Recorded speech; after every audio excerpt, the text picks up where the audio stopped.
Hello सभी विद्वान साथियों, विदुषी बहनों, आदरणीय अभिभावकों और प्यारे बच्चों का आपके अपने इस YouTube चैनल हिंदी वाले मार्सा पर एक बार पुनः स्वागत है।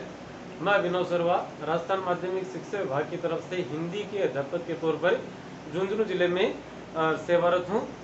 अभी तक हमें कक्षा 12 की हिंदी अनिवार्य पर चर्चा कर रहे थे। आज से हमें और कक्षा 10 की हिंदी अनिवार्य की पाठ्य पुस्तक क्षितिज के पद्य खंड से एक नई शुरुआत करने जा रहे हैं। तो सभी विद्वान साथियों और विदुषी बहनों, अभिभावकों या और अन्य ऐसे मित्र साथी जो किसी न किसी लिहाज से या किसी न किसी प्रकार से और एजुकेशन से सिस्टम से शिक्षा से जुड़े हुए, उन सभी से आग्रह ये रहेगा कि वो कक्षा 10 और 12वीं, कक्षा 9 से लेकर 12 तक पढ़ने वाले जो बच्चे हैं उनके परिचय में उनकी जो सर्किल है, उनका जो क्षेत्र है, उनका जो परिवेश है, जो दायरा है, उसमें यदि कोई कक्षा 9 से 12 तक पढ़ने वाले बच्चे हैं तो उनको आप चैनल का लिंक उपलब्ध करवा सकते हैं। वो यहाँ से देख सकते हैं। उनको अच्छा लगेगा तो सब्सक्राइब भी वे अवश्य ही करेंगे, हर हाल में करेंगे यदि उनको कंटेंट पसंद आता है तो चलिए अब हम देर न करते हुए सीधे अपने कंटेंट पर आते हैं, आज के विषय पर आते हैं। आज हमें कक्षा 10 की विषय हिंदी की पाठ्य पुस्तक क्षितिज के पद्य खंड के पहले पाठ पर बात कर रहे हैं। और पहला पाठ सूरदास के 4 पद है। उन चारों पदों के व्याख्या पढ़ें उससे पहले जरूरी होता है कि हम कवि के बारे में थोड़ी सी जो मूलभूत जानकारी है, जो बुनियादी जानकारी है, वो जानकारी हमें प्राप्त करें। हमारे नॉलेज में वो सारी चीजें होनी चाहिए कि हम किसके विषय में क्या पढ़ रहे हैं, तब हमारी जो समझ है वो ज़्यादा अच्छी बन पाएगी। तो चलिए आते हैं बोर्ड पर और देखते हैं कि कक्षा 10 की ये सत्र 2021-22 से जो NCERT वाली बुक्स लागू हो रही हैं, ये उन बुक्स की या उन पाठ्य पुस्तकों पर और हम चर्चा कर रहे हैं। सूरदास के पदों की व्याख्या करें उससे पहले जानते हैं सूरदास का जीवन और रचना परिचय। तो सूरदास का रचना और जीवन और रचना परिचय में देखते हैं। पहले एक बार जीवन परिचय, उसके बाद रचना परिचय और उसके पश्चात हम देखेंगे सूरदास के विषय में कुछ ऐसी जानकारियां जो उनको कुछ विशेष महत्व प्रदान करती हैं। वो जानकारी, उन जानकारियों के बारे में भी हमें देखेंगे। सबसे पहले बात करते हैं इनके जन्म की। इनका जन्म 1478 ईस्वी या विक्रम संवत देखें तो 1535 विक्रम संवत में हुआ था। दोस्तों एक बात और है, यदि कभी हमारे सामने विक्रम संवत आ गई और हमें ईस्वी सन का पता करना है तो विक्रम संवत माइनस 57 वर्ष करेंगे तो यहाँ पर हमें ईस्वी सन प्राप्त होती है। ठीक है, इस ईस्वी सन में यदि 57 वर्ष जोड़ देंगे तो क्या होगा, विक्रम संवत प्राप्त होगी। तो यहाँ विक्रम संवत 1535 और ईस्वी सन 1478 में इनका जन्म होता है और 1583 ईस्वी या 1640 विक्रम संवत में इनका देहांत होता है। इनके जन्म स्थान के विषय में दो मत प्रचलित है। मतलब हिंदी साहित्य के इतिहास का लेखन करने वाले जो साहित्य इतिहासकार है वो सभी एक मत नहीं है। अलग अलग लोगों के द्वारा अलग अलग स्थान इनके जन्म के स्थान माने गए हैं। कुछ लोग तो मानते हैं कि मथुरा के निकट का रुणकता या रेणुका गांव इनका जन्म या मूल गांव था, ये वहां के बासिंदे थे। कुछ इतिहासकारों के द्वारा माना गया है कि दिल्ली के निकट एक सिंह नाम का एक गांव है, सिंह नाम का एक गांव है, उस गांव में और सूरदास का जन्म हुआ था। आप दोनों लिखें और ज्यादा प्रभावशाली आपका जवाब बन पड़ेगा। अब बात करते हैं उनके विषय में। देखें, एक तो सूरदास को कुछ लोग, अधिकांश लोग मानते हैं कि वो जन्मांध थे। जन्मांध का मतलब है जन्म से अंधे। वो जन्म से अंधे थे या हम कह सकते हैं कि वो नेत्रहीन थे। लेकिन एक राजस्थानी में कहावत है कि आंखों को अंधो चालीस का ईयो को अंधो नहीं होना चाहिए। ईयो को मतलब हृदय से अंधा न हो। तो सूरदास नेत्र से हीन अवश्य थे लेकिन हृदयहीन वे नहीं थे। हृदयहीन होते तो कृष्ण के बाल रूप का इतना सटीक सुंदर वर्णन नहीं कर पाते। इनके गुरु का नाम वल्लभाचार्य मतलब वल्लभ धन आचार्य था और ये कृष्ण की भक्ति किया करते थे। अब भक्ति का प्रकार कैसा था देखिएगा, जब सूरदास वल्लभाचार्य से मिलते हैं उनसे पहले भी सूरदास कृष्ण की भक्ति क्या करते थे, उनकी भक्ति में ही रचनाएं या कुछ पद लिखा करते थे, लेकिन वो पद कहीं ना कहीं दास्य भाव के थे। मतलब एक उन पदों में एक अनुनय, विनय, गुहार, गुजारिश, रिक्वेस्ट के भाव हुआ करते थे। वो कहीं ना कहीं रिक्वेस्ट का पुट होता था उसमें। तो इन्होंने कहा, वल्लभाचार्य ने सूरदास से कहा कि आप दास से दास मत बनिए उनके, आप क्या बन जाए, आप सख्य मतलब सखा, और सखा मित्र, दोस्त, सहचर, फ्रेंड, इनका पर्यायवाची शब्द है कि आप कृष्ण को अपना मित्र मानते हुए उनसे बात कीजिए। उसके पश्चात पहले ये दास्य भाव की भक्ति करते थे, लेकिन अपने गुरु के निर्देशन के बाद इन्होंने सख्य भाव की भक्ति शुरू कर दी थी। अब देखिएगा, कृष्ण की भक्ति करने वाले जो महत्वपूर्ण कवि या कवियत्री है, उनमें सबसे पहला नाम आता है सूरदास का और दूसरा आता है मीराबाई का। सूरदास की जो भक्ति थी वह सख्य भाव की भक्ति है, और मीराबाई की जो भक्ति है वह माधुर्य और मधुरता का गुण हमेशा पति पत्नी के रिश्ते में माना जाता है। तो मीराबाई ने कृष्ण को अपने पति के रूप में स्वीकार या अंगीकार किया था, और सूरदास ने अपने सखा के रूप में। तो आप यहाँ इस प्रकार से कि अपने दिमाग में फिट बैठा सकते हैं कि सूरदास का पहला वर्ण स है और सख्य से स होता है, मीरा का मैं और माधुर्य से भी मैं। तो मीरा की भक्ति माधुर्य भाव, सूरदास की भक्ति सख्य भाव की मानी जाती है। आगे कहते हैं, अगला पॉइंट है कि अष्ट छाप कवियों में श्रेष्ठ कवि माने जाते हैं कौन है, सूरदास। अष्ट छाप का अर्थ है 8 कवियों का एक ऐसा समूह है जो कृष्ण की भक्ति पुष्टि प्रधान भक्ति किया करते थे। इनमें 4 कवि तो वल्लभाचार्य के शिष्य हुआ करते थे, और वल्लभाचार्य के पुत्र का नाम था विठ्ठलाचार्य, विठ्ठल धन आचार्य। 4 ऐसे कवि थे जो विठ्ठलाचार्य के शिष्य थे। इन 4 और 4 8 का जो समूह था, उस समूह को ही अष्ट छाप, 8 छाप, 8 लोगों का एक समूह कहा जाता है। और उनमें सबसे श्रेष्ठ कवि कौन माने जाते हैं, हमारे सूरदास माने जाते हैं। इनकी रचनाओं के विषय में यदि हम बात करें तो सूरदास की कुल 3 रचनाएं ही अभी तक प्रामाणिक मानी गई हैं। इनके प्रामाणिक ग्रंथों की रचनाओं की संख्या कितनी है, 3।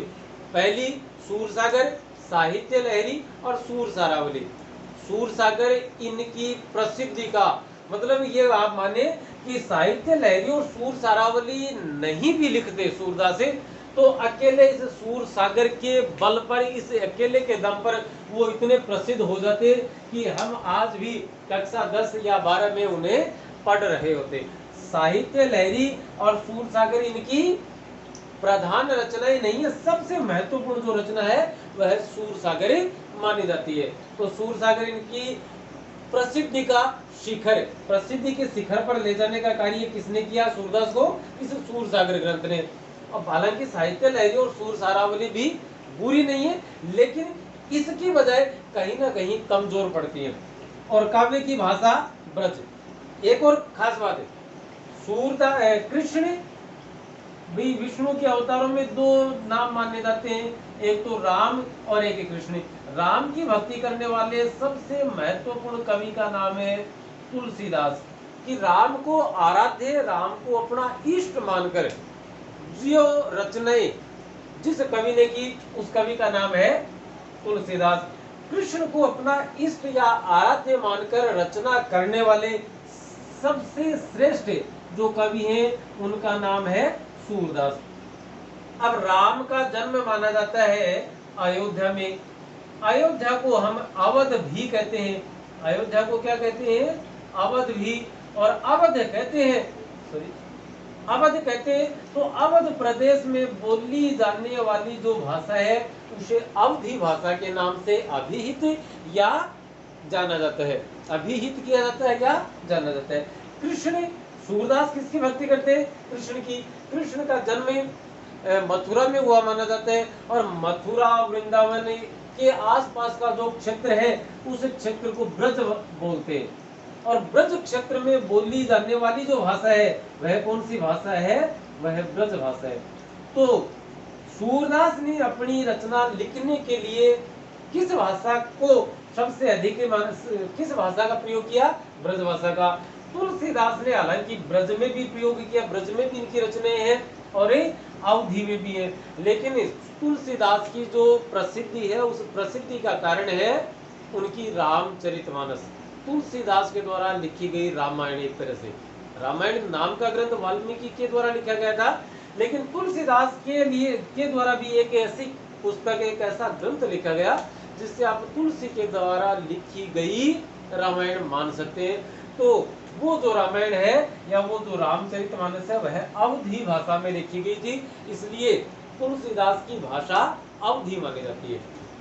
अब बात करते हैं सूरदास के विषय में कुछ अन्य फैक्ट्स या ऐसी कुछ जानकारियां जो हमें और हमारे और जो साथी हैं उनसे कहीं ना कहीं अलग बनाती है, हमारी जानकारी बढ़ाती है।